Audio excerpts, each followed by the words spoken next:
¿Qué tal, hermanos? Buen día o buenas tardes. No sé a qué horas estén viendo este video. Les doy las gracias por estar conmigo, por acompañarme en este momento de meditación en el que la palabra de Dios va a iluminar nuestra vida en este ya sábado 15 de enero del 2022. Estamos llegando a la mitad del mes y terminando la primera semana de tiempo ordinario.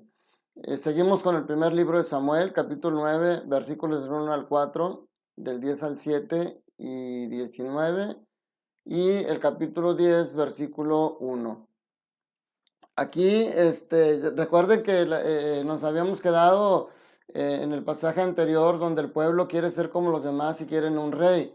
Como Samuel les hace ver que no, que un hombre nunca va a hacer lo mismo que Dios, porque un hombre siempre va a querer lo mejor para él y siempre va a verse por encima de los demás y va, en lugar de buscar el bienestar del pueblo, pues va a buscar lo mejor para él. Pero sin embargo, el pueblo es terco y dice, queremos un rey. Y Dios le dice, haz lo que ellos te piden. Entonces aquí en el pasaje de hoy nos narra cómo, fíjense, también es interesante cómo Dios se vale de cualquier medio para acercarte. Por eso dice el profeta, con trampitas, con lacitos de amor, voy acercándote a mí. Dios ha elegido a la persona y que va a ser nombrada rey.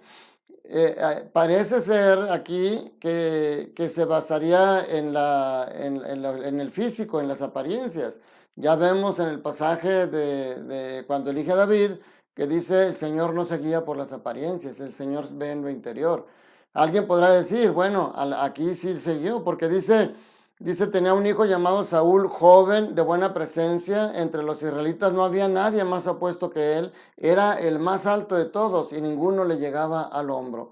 Parecía el hombre ideal para ser el rey por las apariencias. Y como después vamos a ver, no fue el ideal de rey, tuvo muchas fallas. Entonces, cuando elige a David y dice que no se fija en las apariencias, alguien puede decir, ah, Dios aprendió la lección y ahora mejor se fija en otras cosas. Pero no, mi hermano, Dios no se equivoca. Yo sabía lo que iba a suceder con Saúl, pero él necesitaba, a veces necesitamos nosotros experimentar. Dios no nos puede liberar de todas las circunstancias, sino que nosotros tenemos que experimentar y aprender de eso. Entonces aquí fíjense, el detonante que envió a Saúl al encuentro con Samuel fue que a su papá se le perdieron unas burras. Qué interesante. Se perdieron las burras y el papá de Saúl lo llama y le dice, toma contigo a uno de los criados y vete a buscar las burras. Y entonces empezaron a recorrerlo por todos los montes de Efraín, llegaron a Salisá, pasaron el territorio de Saín y dice después la tierra de Benjamín, en ningún lado las hallaron. Dice, entonces se dirigieron a la ciudad donde vivía Samuel, el hombre de Dios. Cuando Samuel vio a Saúl, el Señor le dijo, este es el hombre de quien te he hablado, él gobernará a mi pueblo. Y entonces Saúl es ungido por Samuel para nombrarlo como pueblo. Viene ahí el diálogo que hacen entre ellos, pero al final, después de tomar el aceite y derramarlo sobre la cabeza de Saúl, dice aquí que lo besó y le dijo, el Señor te ha ungido como jefe de Israel, su pueblo. Tú reinarás sobre el pueblo del Señor y lo librarás de los enemigos que lo rodean. Fíjense qué interesante. La unción era un símbolo religioso para transmitir a una persona la ayuda y la fuerza de Dios. Es decir, para transmitirle su espíritu para poder cumplir la misión que se le ha encomendado. Por eso tú y yo cuando nos bautizaron, que fuimos ungidos primero en el pecho y luego en la cabeza, esta unción nos hace ver que somos elegidos por Dios para una misión. ¿Cuál es esa misión? Son muchas como bautizado, pero principalmente cumplir el plan de salvación que Dios tiene para su pueblo, específicamente el plan de salvación que tiene para ti y para mí. Y tengo la unción, la fuerza del Espíritu Santo para lograrlo, pero lamentablemente así como Saúl se equivocó, nosotros nos equivocamos muchas veces, pero el amor y la misericordia de Dios personificada en Cristo siempre está presente para volvernos a acercar a Él. Marcos nos narra ahora en el capítulo 2, versículos del 13 al 17, el pasaje de la elección de Mateo como discípulo. Aquí dice Marcos, al pasar vio a Leví, el hijo de Alfeo, sentado en el banco de los impuestos, y le dijo, sígueme. Él se levantó y lo siguió. Fíjense cómo Mateo, cuando narra este pasaje de su elección, aquí a lo mejor dice simplemente al pasar vio a Leví. Mateo dice, da a entender más claro cómo sintió la mirada de Jesús. Y siempre meditamos cómo la mirada de Jesús es diferente a la mirada de los demás. Mateo estaba acostumbrado a que lo vieran con odio y con rencor. ¿Qué vería en la mirada de Jesús? Que inmediatamente dejó todo y lo siguió.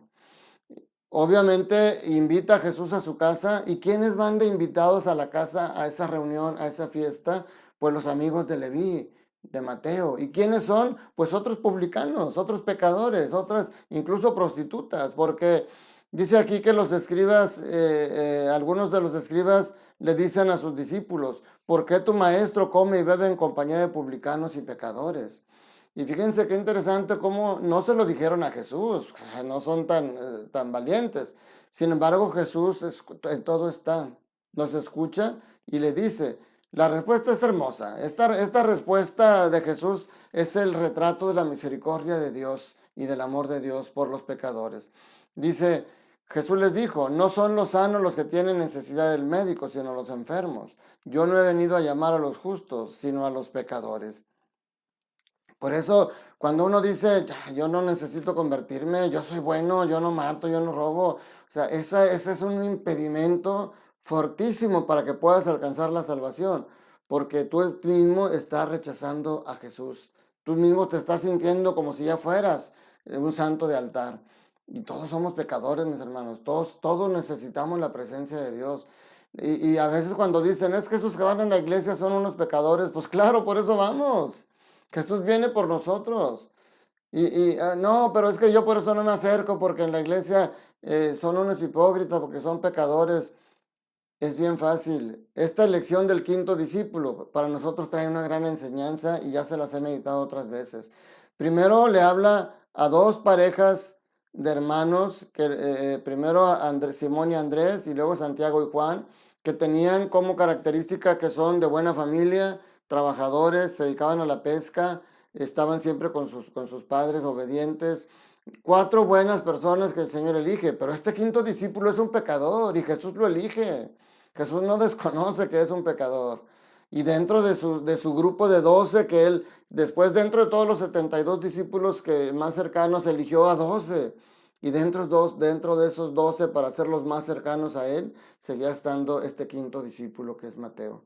Seguía estando Tomás, que fue incrédulo. Seguía estando Pedro, que fue el que lo negó 3 veces. Y aún así lo eligió como el primer papa. Y seguía estando Judas, que fue el que lo traicionó. Mis hermanos, yo soy diácono, pero soy pecador como tú, pero soy consciente de eso y me acerco a Dios y yo sé que si yo hago un recuento de lo que yo era antes y de lo que soy ahora, por supuesto, mal estaría en decir sigo siendo igual de pecador, entonces ¿de qué sirve? Pues sigo siendo pecador porque esa es mi naturaleza, de todos los que nacimos dice pecador desde el seno de mi vientre fui concebido.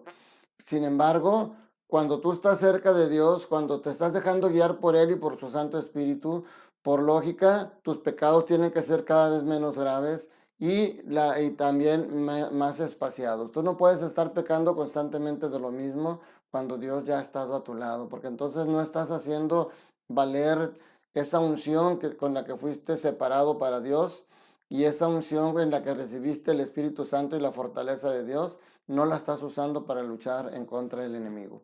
Te invito a que desde hoy en la tarde puedas estar ya al pendiente. Si puedes acudir a misa, ya sería la misa de precepto dominical del segundo domingo de tiempo ordinario.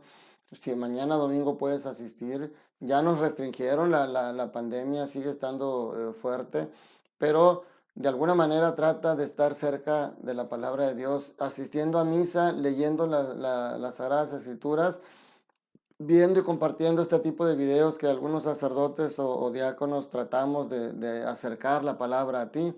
Y entonces vas a ver cómo el Señor va a empezar a trabajar en tu corazón para que tú cada vez seas una mejor persona. Si tú sabes que Dios te ama, si tú sabes que te ama tanto, tanto que dio a su Hijo para que tú tuvieras la vida eterna, y sobre todo que la hizo sin que tú tuvieras ningún mérito. Yo no tengo ningún mérito por haber sido elegido diácono. Yo no hice ningún mérito, ninguna campaña para que Dios haya dado la vida por mí. Y sin embargo, Él la dio porque me ama, porque te ama y por su misericordia. Y eso nos compromete más a vivir como verdaderos cristianos. Te doy la bendición esperando que este día esté lleno del amor de Dios para ti, que puedas amar y disfrutar a tu familia y que puedas ser un verdadero ejemplo para tus hijos, para tus vecinos, de que el amor de Dios puede hacer grandes cosas en tu vida. Que la bendición de Dios Todopoderoso, Padre, Hijo y Espíritu Santo, descienda sobre ustedes y sus familias y permanezca para siempre. Un fuerte abrazo, cuídate mucho, te deseo todo bien en el Señor.